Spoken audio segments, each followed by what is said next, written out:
Mas evento de anime não tem bebida, né, cara? Então eu não bebo, praticamente. Eu só bebo nas lives que eu faço agora, desse último ano pra cá. Que Tá fazendo lives de música? Bipolares, é. Bipolares? Bipolares? Por quê? Porque, cara, eu sempre fui metaleiro e eu sempre fui conhecido por cantar rock, né? Mas, cara, o humorista, ele não pode ter como base um estilo musical só. Para você satirizar música, você tem que conhecer música, né?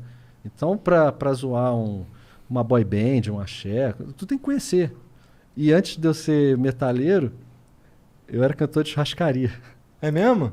Eu cantava churrascaria em Petrópolis com 17 anos. Dá. Então eu cantava de tudo, cara. Cantava o Netinho lá, ô Mila! E uma noite de amor com você. Cara, eu cantava de tudo, cara. Tu cantava aquela assim? Pirá, pirou. Pirá, pirá. Pode ter sido o embrião, né, cara? Que pirapirou veio Claro, anos depois, né? E... Essa também eu ouvi muito. Chegou Essa o do negão. Mila era muito da minha infância também, essa música. 1997, cara. Arriou o calção e cagou no chão. Cagou! Se bobear, até essa iam cancelar também. Chegou a alemã. Imagina o palhaço Gozo. Tava fudido. Galera, olha só. Era uma época, pra você que tá assistindo esse programa, independente do ano que você tá assistindo, a gente tá... Hoje é 16 de abril de 2021. Antigamente, em 2000, até 2010, a gente podia fazer humor livremente sobre qualquer coisa e as pessoas não ligavam, e davam risada e riam junto. Hoje em dia isso não acontece mais. Então, a maioria do acervo, tanto do Hermes e Renato, quanto do Amada Foca, que foi o grupo que eu fiz depois com o Bento Ribeiro, com o Paulinho Serra, com o Daniel Furlan, com a Paulinha, a gente tinha liberdade poética para poder satirizar pessoas, etnias, sexos. Hoje em dia não pode mais. Então, quando vocês virem alguma coisa do Hermes e Renato, do Amada Foca, que você não vai entender porque pode ser muito grosseiro, perdoa. Era da nossa época, tá? Mas esse do Pirapirapirô, ele não tem nenhum, tipo, não tem por que ser cancelado na mesma visão. Ele fala negão, fala alemão, mas não atribui nenhum contexto negativo a nenhuma desses dois personagens. A gente buscava rir junto com o público. Uhum. A nossa intenção no Hermes e Renato nunca foi humilhar ninguém, sabe? Porque o Fausto era um cara muito tímido. Eu também. E a gente era meio canto da sala, meio excluído, sacou? Então, a gente tinha meio esse senso de justiça. A gente nunca conversou sobre isso, sabe? Mas a gente nunca curtiu esse lance de humilhar os outros, sabe? Então, a gente tentava fazer um humor meio livre disso. Onde que a gente zoava mais? Com bicha. Por quê? Porque o Hermes e Renato, o quadro Hermes e Renato, era uma sátira, era os cafajestes das pornochanchadas dos anos 70. E nas pornochanchadas dos anos 70, era hiperusual esculachar bicha. E isso era uma coisa tão folclórica que a gente não pensava em um minuto sobre essa questão, sabe? Então era natural pra gente. Hoje em dia a gente vê, caralho, cara, se isso passa a gente vai preso. Mas isso porque a gente era retrato do que a nossa sociedade mandava pra gente. E a gente consumia isso e a gente exteriorizava isso. É o mesmo caso do funk proibidão, voltando lá atrás. O cara cresceu vendo Na Boquinha da Garrafa, Segura o Tchan, e o cara vai cantar proibidão porque ele cresceu vendo aquilo. E não era como os personagens do Hermes e Renato fossem referências de como os seres humanos deveriam ser. Eles eram... Era muito exagerado. Era por isso que era muito foda, porque primeiro, a produção do bagulho era tosca e dava pra ver que era de propósito, tá ligado? Sim. E tudo sempre foi super exagerado. Tem uma do... Cara, assim, eu lembro de várias, tá ligado? Porque assim, eu tirava minha televisão do lugar pra poder ver MTV, poder ver Hermes e Renato. Pode tá crer. ligado? E depois eu baixei uma porrada de pílula pelo Emule. Emule, cara. Inclusive, mano, eu baixei o Padre Quemedo em 2007. Eu baixei o Padre Quemedo E aí fui lá na casa da minha esposa, que era minha namorada, que eu te falei que era no fim de semana. Aham. Aí fui pra lá na casa dela no fim de semana. Eu tinha gravado num VCD, tá ligado? VCD. É. Caralho, bicho. O cara é antigo mesmo. É. Aí tamo lá assistindo, chega a mãe dela, ficou putaça, tá ligado? Por causa dos bagulho. Filho da puta! Ela, que...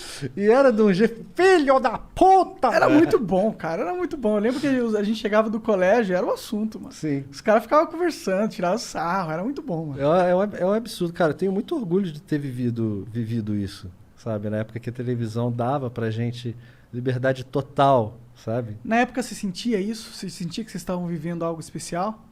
Sem dúvida nenhuma, cara. Porque a gente já sabia que a TV aberta nunca seria um ambiente pra gente com a liberdade que a MTV dava. Aham. Eles chegavam assim, cara. Vai, mano. Vai. Você sabe por que eles tinham isso? Por que eles davam A tanta MTV liberdade? sempre foi, a MTV Brasil, a MTV antiga, ela sempre deu liberdade total de criação para todos, todo mundo que estava lá. Era como se fosse uma universidade, uma faculdade. E era um laboratório experimental o tempo inteiro, sabe? Eles não se importavam muito com a audiência, eles se importavam mais com o conceito, sabe? E aí O começo tinha da MTV era bem isso. E aí tinha audiência pra caralho por causa dessa importância pelo conceito, né? Era uma audiência bem de nicho, bem direcionada. Era de nicho naquela época? Sim, sim. Era jovem. Era já. jovem. Mas É. era todos os jovens, né? Ah, cara, era. Tanto que os eventos do Video Music Brasil, o VMB, davam pontuações de TV aberta. Aquela premiação anual que tinha dos clipes. Sim, sim. Era o dia que... E a MTV sempre teve no radar de todo mundo, né? É a marca mais famosa do mundo, cara, de televisão. Ah, é? Interessante. É. Entendi, olha lá. E, cara, a grande maioria dos países europeus, a Ásia, tem uma MTV própria, né? A gente que não tem mais. A gente não tem mais. Por que será que eles tiveram que sair? Por causa que eles cortaram tanta liberdade que perdeu o propósito? Não. Na verdade, foi um problema de gerência, né? Quem tinha o poder sobre a MTV era a editora Abril. E por causa de crise, não sei, Deu gerência... merda. Eles começaram, acho que por causa da crise, obviamente, porque a internet jogou em cima das revistas, né? Uma vez eu Mesmo.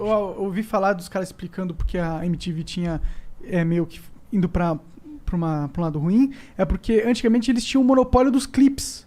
E aí os clipes começaram a passar na internet. E as pessoas não tinham mais que ir na MTV assistir os clipes exclusivos que lançavam. Mais ou menos, assim, eu acho que eles adiantaram demais essa coisa, porque assim que o YouTube chegou, a MTV na temporada seguinte falou, ó, clipe acabou, clipe agora é só na internet, a gente vai fazer programa comportamental. E aí deu meio um baque, sacou? E o pessoal também ficava muito, a diretoria da MTV se preocupava muito com a audiência feminina. A audiência da MTV sempre foi muito mais masculina. E aí fizeram um movimento para equilibrar isso. E aí vieram mais programas comportamentais, como Fica Comigo, e outros programas... Aquele da Fernanda Lima lá. Isso, e outros programas para a grade da MTV. E aí o pessoal mais radical falou, a MTV acabou, não sei o quê, né? Porque não tem clipe, mas isso foi uma ideia da própria MTV de deixar os clipes para o YouTube e fazer uma coisa mais comportamental. Entendi, meio que eles viram que era uma tendência, só que eles foram muito adiantaram demais. a tendência, pode crer. Adiantaram demais. E aí com essas dificuldades da editora Abril, era tipo uma franquia, né? Eu pago uma grana para ter MTV no meu Vou usar esse guarda-chuva. nome aí. E aí, com essa crise que a editora Abril teve, eles acabaram tendo que abrir mão. E aí voltou para Viacom, né? E hoje em dia a MTV que tem aí é uma MTV bem aos moldes da MTV gringa, né? Que fica passando uns reality, umas paradas assim. Porque o que é MTV? A MTV é tipo um menudo. O menudo era aquele conjunto de moleques que eram sempre jovens. Quando o integrante do menudo tinha 18 anos, ele tinha que sair da banda para entrar um outro. Porque queria manter sempre esse público jovem. A essência da MTV é essa. O que a molecada gosta de consumir hoje? De férias com ex. Então, eu admito, eu sou um recalcado da MTV. Eu sou, cara. Por que recalcado? Porque essa MTV é uma merda, cara. Essa MTV nova é uma merda. Porque eu sou boomer, porra. Ah, e porque você acompanhou a época que a MTV foi mais relevante na sociedade. Sim, só que eu tô envelhecendo. E a MTV não envelhece. A MTV tá sempre jovem. Mas a MTV tá passando por maus bocados aqui no Brasil também, né? Eu nem vejo. Muita gente não vê. Eu nem vejo, cara. E, tipo, eu ignoro. Porque, pra mim, cara, foi muito duro a MTV ter acabado. Porque eu deixei naquela MTV aquela essência tão mágica, tão foda. Eu passei, cara, 12, 13 anos na MTV. É um tempão, né, mano? É uma vida, né, cara? E quando eu vi a MTV acabar e ela voltar renegando tudo o que a MTV Brasil fez no passado, aquilo machucou, cara. Aquilo machucou. Eles pegaram todo o acervo da MTV e simplesmente ignoraram. Todos os VMBs, todas aquelas premiações, todas aquelas apresentações incríveis. O que é uma puta burrice, né? O Hermes e Renato inteiro, o Comédia inteiro, tudo que a Adnet fez, tudo que a gente fez, isso não existiu. Mesma coisa que a Disney pegar e jogar, sei lá, Joga o Mickey fora, é a nova Disney. Não, a Disney agora a gente vai ser os Avengers. Foi isso que eles fizeram. Cara, isso eu achei tão triste, sabe? Você pegar aquilo tudo e falar, ó, essa é a nova MTV. Isso aqui não existiu. Porra, cara. Foda, né, cara? Ainda mais você fazendo parte íntegra do processo, né? E tem muitos fãs que até hoje gostariam de ver isso aí, né? Você falou que estão colocando aos poucos o Hermes e Renato. Sim, mas graças a Deus lá, existe o YouTube, né, cara? Graças a Deus. Mas eu imagino que muita coisa está se perdendo ali, né? Sim, porque as fitas, elas correm o risco de apodrecer, né? deteriorar. Mas uma coisa boa do final da MTV é que a gente conseguiu recuperar a nossa identidade, o nosso nome de volta. Porque geralmente quando você entra num canal de televisão, tudo que você faz a partir do momento que você assina o contrato é propriedade da emissora. Um exemplo mais dentro do humor, um exemplo mais prático, assim, o Tom Cavalcante, João Canabrava, que era um personagem muito famoso na Globo que ele fazia na escolinha do professor Raimundo. Ele não pôde levar para Record quando ele foi para lá. Por quê? Porque o João Canabrava era um personagem Globo. Que ele fez estando na Globo. E aí o Hermes e Renato era da MTV. Exatamente. Por isso que quando foram pra Record mudou de nome. Teve que mudar até o nome do grupo. Pode crer, virou Amada Foca. Virou Banana Mecânica. Banana Mecânica, verdade. O Amada Foca é o grupo que eu montei depois que a MTV acabou. Que aí, fazendo a linha do tempo para situar o pessoal, eu fiquei no Hermes e Renato até 2010, aí a gente foi pra Record, a gente fez o Legendários lá com o Mion, aí fez o Banana Mecânica até 2011, aí no final de 2011 eu pedi para sair, aí eu voltei pra MTV. Aí em 2013 a MTV acabou. Aí eu saí do Hermes e Renato, né? Para eu sair da Record e sair do Legendários para voltar pra MTV, eu tive que sair do Hermes e Renato. E aí quando a MTV acabou, aí eu tava fazendo o Furo MTV, que era com o Bento Ribeiro, Paulinho Serra e o Daniel Furlan.